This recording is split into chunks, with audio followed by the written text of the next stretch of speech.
Alright, time for another DVD review. This time we're going to be checking out Screwattack's 8-Bit Glory DVD set. This DVD set features a bunch of quick features on a bunch of regular NES games and one arcade game, which I think got stuck in there because that arcade game eventually did have an NES port released for it. And then the final third disc has a bunch of extra bonus stuff from the crew over at Screwattack.com. So, let's get on with our DVD review here.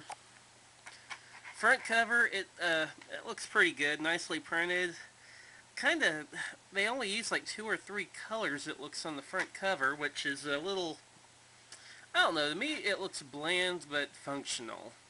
However, it does kind of look like an amateur release.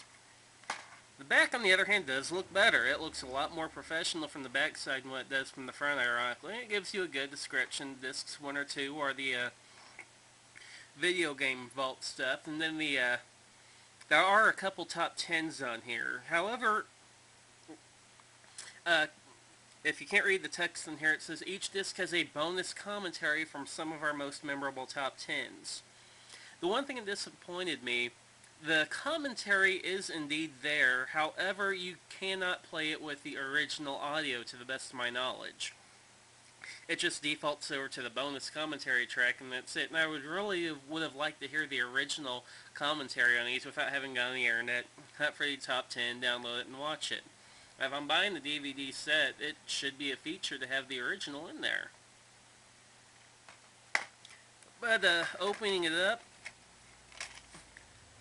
no liner notes, which is no big deal. The discs are really printed well, though. Once again, the discs are done with multiple colors, printed out and looking great. They are a bit tight whenever they come in, which is good to keep them secure, but you do have to be careful from taking them out, not, cracking them. Okay, as you can tell, these are reproduced discs, which means they're stamped, they're not burned, which is a nice little bonus. It's really expensive to do the discs like that. It does cost a good chunk of change. Well, with that out of the way, let's pop some discs in and see what we're getting into.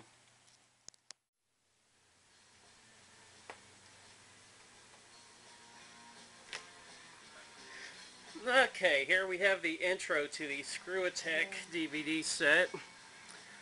First thing that's noticeable, it's not in widescreen, which I thought was maybe it's a little odd, but at the same time maybe it's a little fitting, because after all this is an 8-bit disc. Now, if you hit top 10 at the beginning of the screen,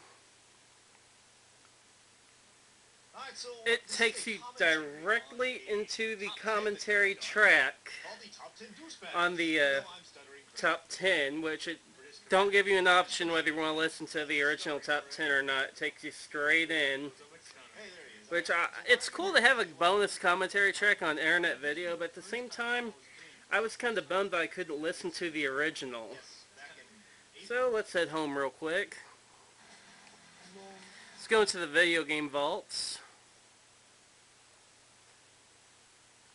Then you can select which one you want. There's 7 pages. There's a ton of these things. And then you even got your pre-GT, which is the vaults that they did before that they switched over to game trailers for their sponsorship. There's 3 pages of them here. Although there is a disappointing thing to me that I'm seeing here.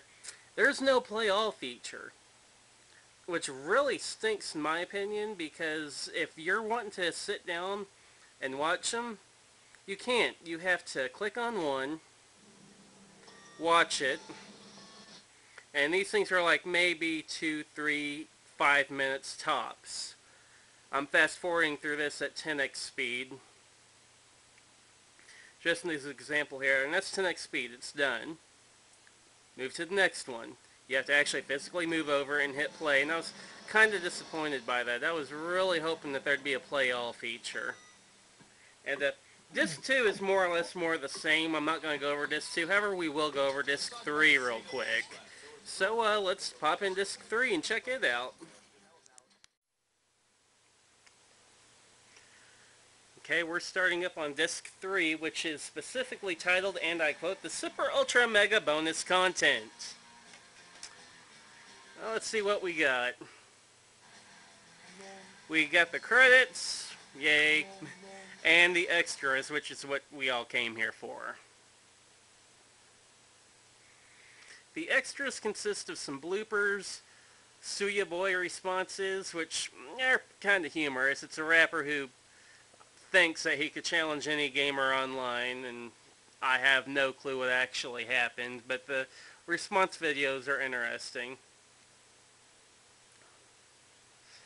Dustin's first video game vault, Day in the Life arcade machines, game show test, which is more or less bonus features for some of the shows that they were thinking about introducing or eventually did introduce. Overall, if you're a fan of the Screwattack stuff, then this stuff is probably alright. But the meat of the project is the 8-bit video game vaults, where they go over a ton of NES games. Alright, over the 2 discs, there's probably easily between 30, 50 games, possibly even more. It's an awesome resource for people who are getting into the NES, maybe want some very quick reviews, video of what's good and what's not. And for that, I recommend it. And for fans who really get into the whole Screwattack crew thing, I'd recommend it for the bonus content. Otherwise, if you're not in one of those 2 camps, it's hard to recommend.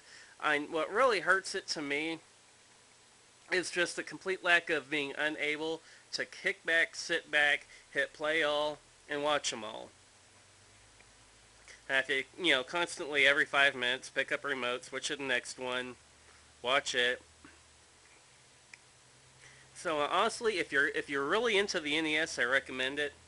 If you're really into the whole Screwattack crew over at Screwattack.com, I recommend it.